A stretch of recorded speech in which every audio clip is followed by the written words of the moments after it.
Oh boy, gather round everyone, it's 2039, and we've officially turned Earth into a giant sardine can.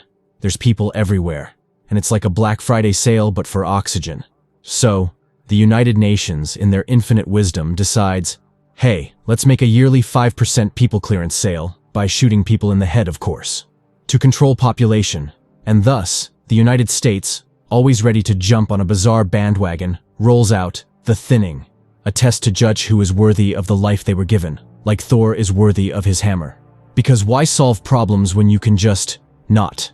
Enter our brave heroes in this twisted game of academic Hunger Games. Liana Michaels, the nerd queen, tutoring Simon, who's about as good at math as a penguin is at flying. Liana whips out her magic box of smarty pants lenses, and bam, Simon's suddenly Einstein's long-lost cousin. Meanwhile, on the other side of the cool kids table, we meet Edward Blake Redding, a rebel with a cause and a girlfriend. He's the son of the big kahuna, Texas Governor Dean Redding. Blake does what any teenager with daddy issues and a curfew would do. Sneaks out for a midnight rendezvous with his gal, Ellie Harper. Ah, young love. With the sweet whispers of, don't worry, you won't die in tomorrow's test.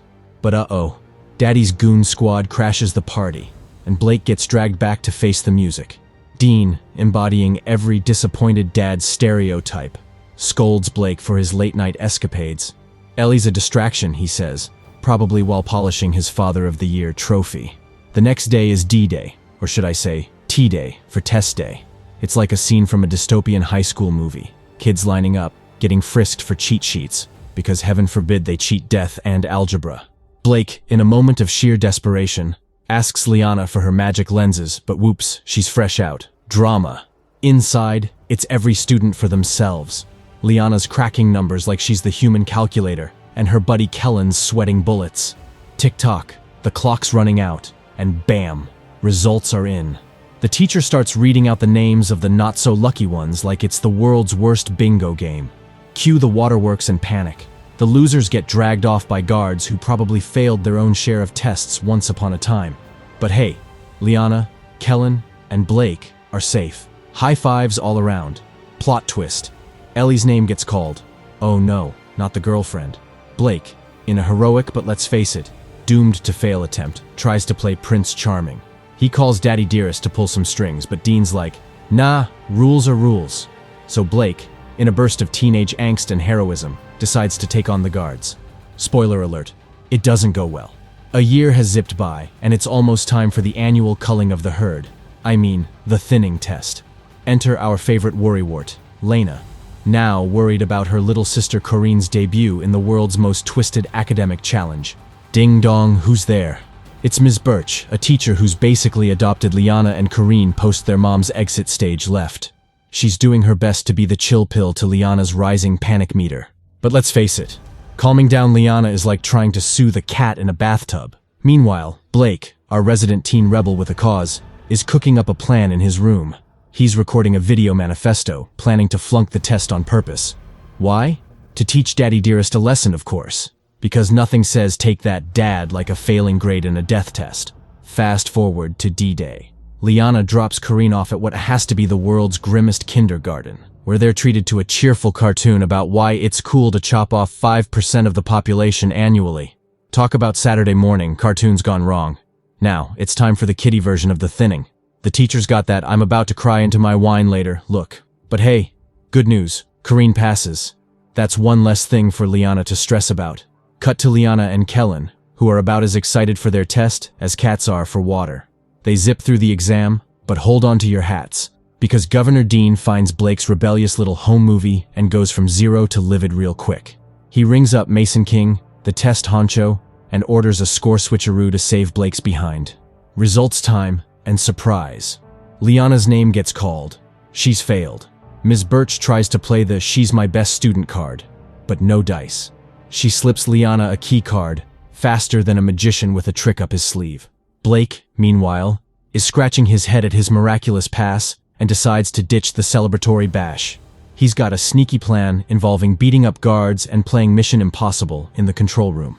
Back in the world's least fun party, Liana and the other doomed students are getting the whole strip down for decontamination treatment. Talk about adding insult to injury. Just as they're about to get a lethal farewell, Blake cuts the power. It's lights out, and suddenly it's every student for themselves. Chaos ensues. The failures make a break for it, because nothing says high school like escaping execution. But none of them succeeds, except Laina. After her daring escape from the world's worst detention room, thanks to the magical keycard from her teacher, Ms. Birch, it's now time for a head count. Spoiler alert, they're one genius short. Cue the frantic search for our favorite escape artist. Enter Blake, who stumbles upon Laina mid-guard fight. In a moment of teenage brainstorming, they piece together the grand conspiracy of their test results. Because nothing says high school drama like rigged exams and life or death stakes. Their next brilliant idea? Vent crawling. They're off to the server room, navigating the school's ventilation system like a pair of low-budget action heroes.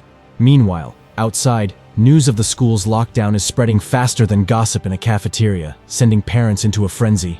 Governor Dean is on the phone with Mason, probably asking why his school is suddenly a plot from a dystopian novel. But oops, the vents can't hold Blake's weight, and down he goes, making a surprise entrance into the pool. Laina follows because, why not? She pulls him out and performs CPR, adding lifeguard to her growing resume of skills.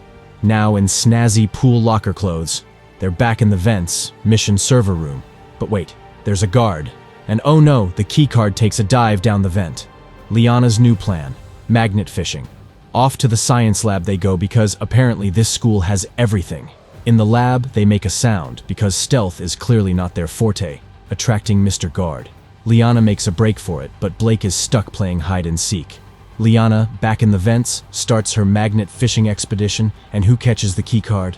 None other than Blake, who's now in a guard cosplay after knocking out the real one. Meanwhile, Mason's got a teacher lineup, trying to figure out who's the Benedict Arnold of keycards. Ms. Birch, in a scene straight out of a spy movie, flirts with another teacher and swipes his keycard. Mason's playing a game of who's got the card, and let's just say he's not winning Teacher of the Year. Laina finally reaches the server room. She's in, but uh-oh, there's a password. Because of course there is. Who to call? Kellen, the hacker extraordinaire. A text later, and he's on it. Because what's a high school drama without the tech-savvy sidekick? So Laina, being the brainy Nancy Drew she is, digs through the server room and, shocker, finds out she aced the test with a 98%. But whoops, she's still a fail in the eyes of the school. Meanwhile, Blake, cruising through with a whopping 15%, gets a golden ticket to the next grade. Talk about grading on a curve. Laina's detective skills don't stop there. She discovers her friend Ellie, who apparently was also a closet genius with 88%, was marked as a fail, while others with the brain power of a peanut passed. The conspiracy thickens. Governor Daddy Dearest is playing puppet master with the grades. Our heroine, in a move of digital defiance, sends the rigged results to Kellen. But as luck would have it, just as she's about to do her victory dance, the power comes back on. Mason, the man with a plan, spots her in the server room. Laina tries to run, but Mason's not letting his star player off that easy. Now, let's switch to Blake, who's still rocking his guard costume. He's chilling with the supposed failures, trying to play hero and get them to the recreational hall. But the real guard is not buying his cosplay, and a tussle ensues. Spoiler, our hero Logan Paul is not winning any Oscars for his performance, and his cover is blown. These YouTubers, always seeking attention. Cut to Kellen, who gets Laina's email and nearly spits out his coffee at the rigged results. He's got connections, so he forwards it to his journalist buddy. And just like that, the governor's dirty laundry is on the 6 o'clock news. Cue the chaos. The governor's party boss is on the line, threatening to pull his presidential run. But Governor Dean, in a move worthy of a soap opera villain, throws Mason under the bus. His solution to clear his name? Execute the actual failures, including his son. Talk about tough love. Back at school, it's a showdown in the thinning room. Mason's ready to play Grim Reaper, but wait. Daddy Dean calls with a change of heart. He wants the real failures gone, including Blake. Drama. The guards release Laina and the other brainiacs while the failures get a one-way ticket to a very permanent nap. But wait, there's a twist. As Laina reunites with Corinne and Ms. Birch, the supposed dead kids are being shipped off underground. And here's where it gets wild. The elevator full of dead kids stops at a secret factory run by Asaru Global. Surprise, it's a sweatshop. And who does Blake find there? Ellie, alive and kicking. Turns out, The government's idea of population control is just a sneaky scheme for free labor. At least they don't have to pay taxes anymore.